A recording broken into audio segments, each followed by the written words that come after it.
Becky Lynch might be returning, 2 big name NXT stars might be called up, and we are looking at Raw losing one of its biggest stars of the last year. Today we're talking what to expect when the WWE Draft comes back around.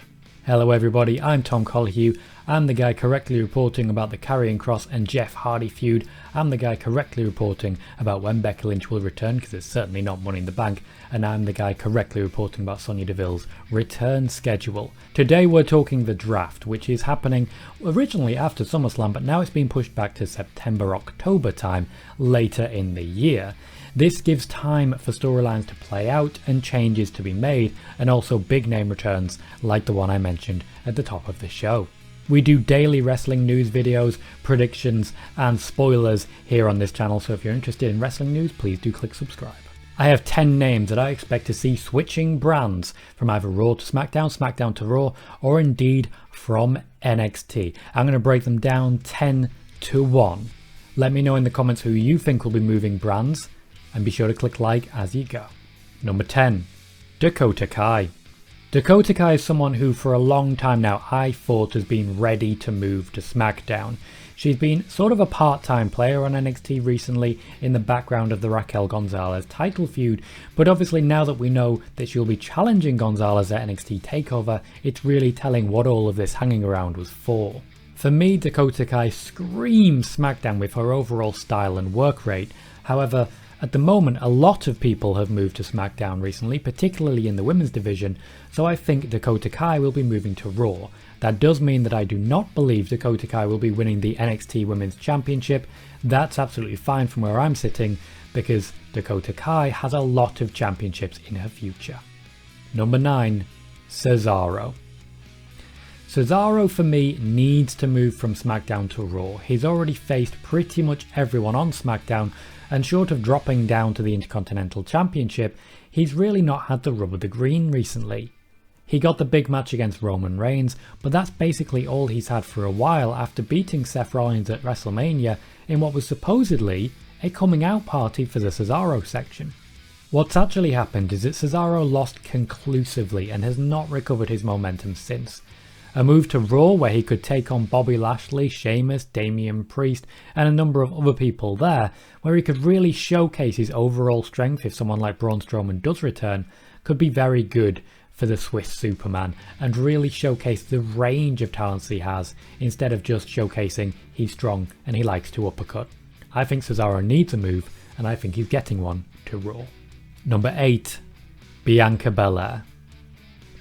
Yes, I think your current SmackDown Women's Champion will be moving to Raw, and I don't think she'll be taking a championship with her. I believe Bianca Belair will be losing the championship to Sasha Banks at SummerSlam and not regaining it.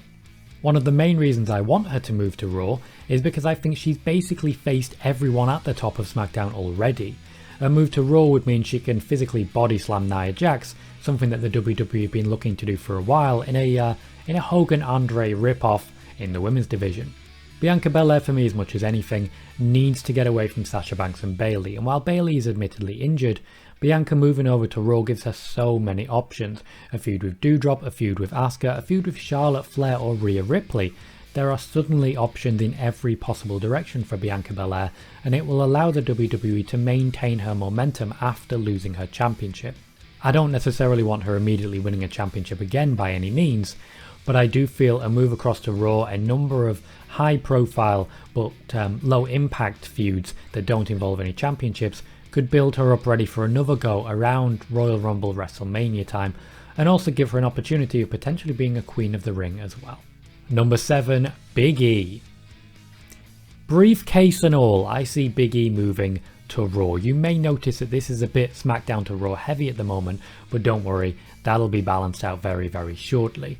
Now with Big E, I think the briefcase is necessary on Raw, particularly because nobody's taken that title off of Roman for a very long time. Meanwhile, I want Big E to be back with the New Day, especially considering that Bobby Lashley has destroyed the New Day recently. Imagine, if you will, Big E walking down into the Raw arena with his briefcase and saying to Bobby Lashley's face, "You've been taking care of business, and I'm here ready to take care of you." Literally stating, we've got a pay-per-view coming up, I'm cashing in the briefcase, I want you. And that is a match that Big E could still potentially win, whereas a feud with Roman doesn't really go anywhere. As much as anything, I unfortunately feel that Big E's push that we were promised hasn't been all that exciting until the moment at which he won the briefcase. Now that he has it, I don't want to see it derailed by a failed cash-in. Number 6, Io Shirai.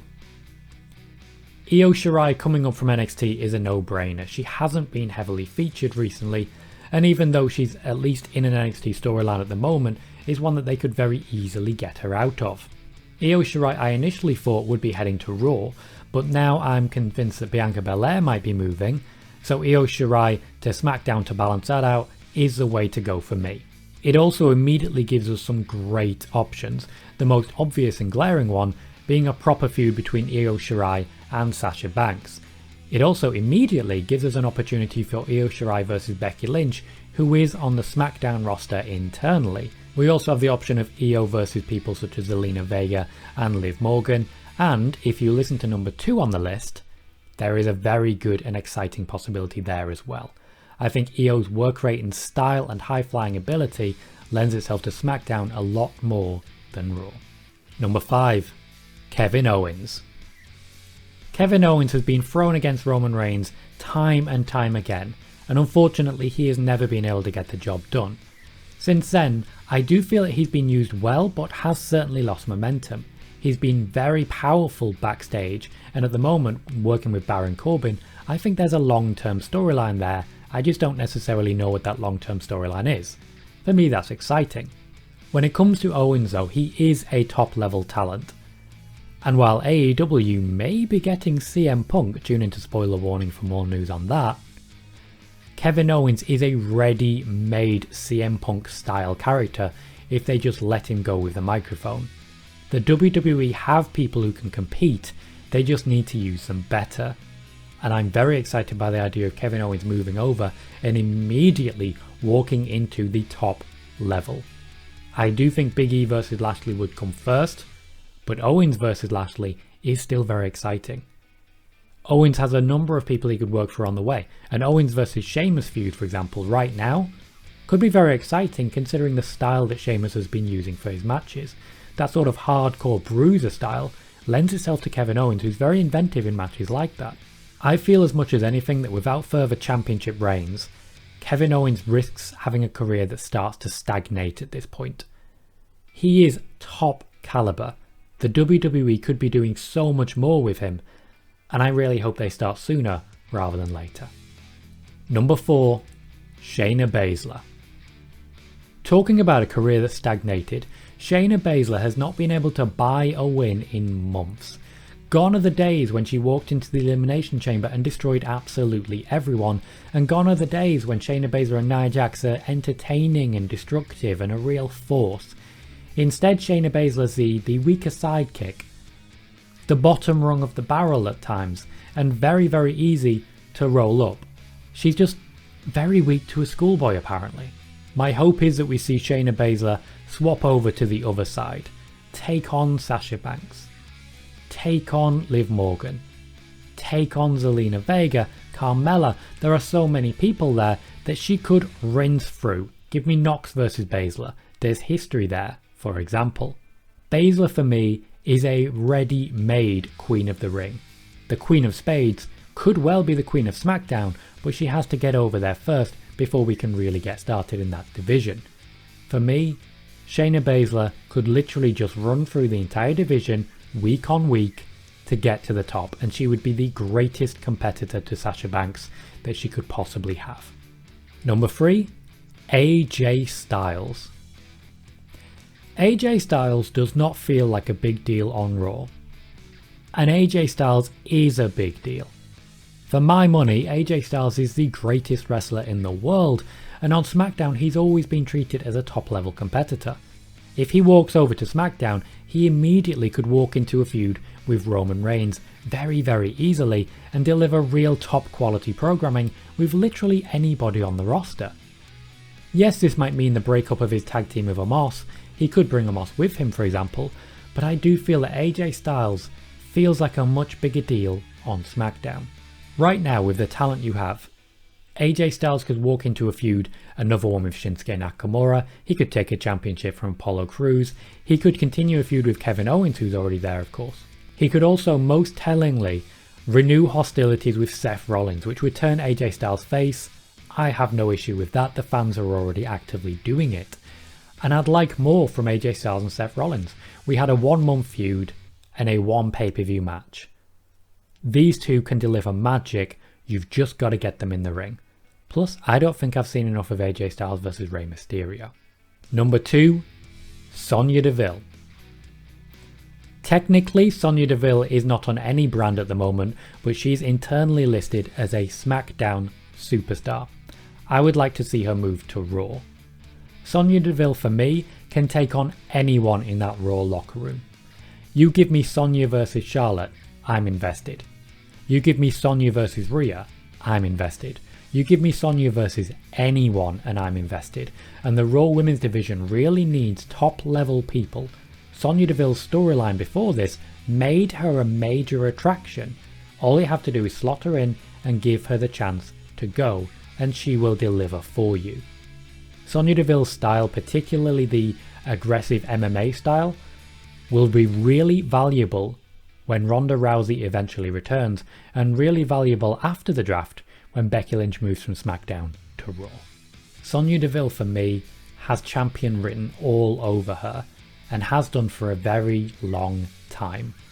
Hopefully she will be returning soon, and hopefully there'll be a lot of years ahead where she is the dominant woman on either brand.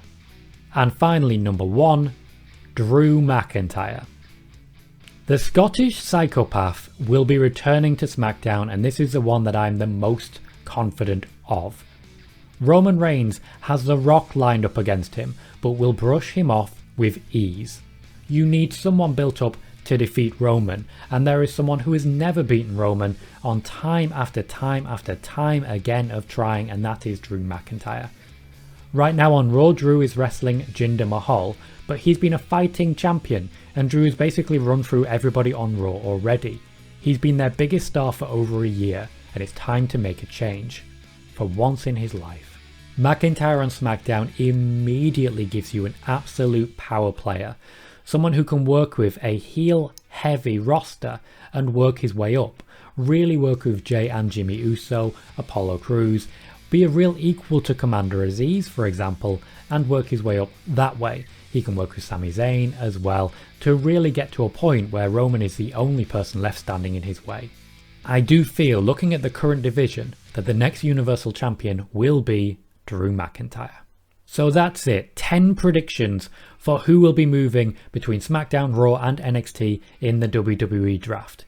If you enjoyed this video, please click like and subscribe if you haven't already, because we do daily wrestling news, predictions and preview videos here on the channel, and you can catch exclusive backstage news live on twitch.tv/Tom Colohue, where we record spoiler warning on Mondays and Fridays.